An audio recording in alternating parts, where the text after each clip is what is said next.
So making a wig, especially frontal wig, without a proper head measurement, it's not going to give you the fitting and that look you desire of it, because it's going to either be bulky or the frontal won't sit properly on your front hair and all. So in order to get that fitting you want, you go ahead and get your head measurements before your hair is being wigged.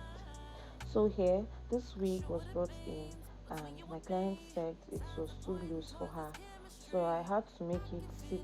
I discovered that when she wears it, the excess lace is just there. She just snatched it back.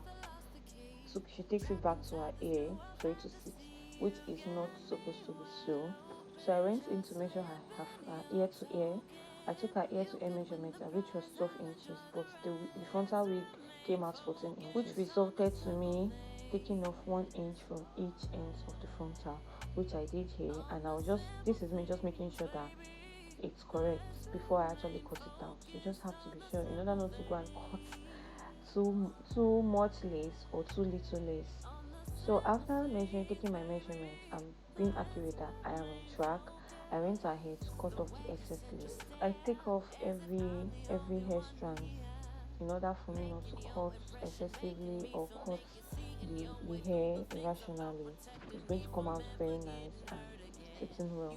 So this is me. I've taken off the first part and I did the same for the second part. And after that, I went in and I added elastic bands. For a glueless wig, you could actually make it without an elastic band if you take the right head measurements. But there are some persons that actually still want the elastic band for extra holds and extra fitting.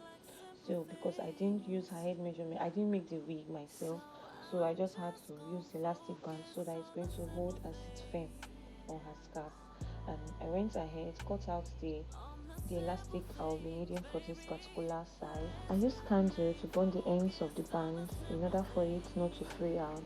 Once you don't burn it, it's going to be wooling out, it's going to be fraying out. So in order to stop that, in order to prevent that, you use lights, anything that can give you lights, candle, lighter, or whatever that works, just works perfectly. So you do that and it's going to stay raw as well to fray out. Then I went ahead, stitched it. So this is how it looks. It's not my proper head measurement, so that's why it's not sitting properly, but it looks good and it's perfectly raw.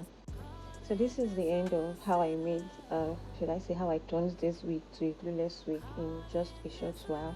Why not send us a DM for our wigging services, revamping, and lots more? Send us a DM now. Bye.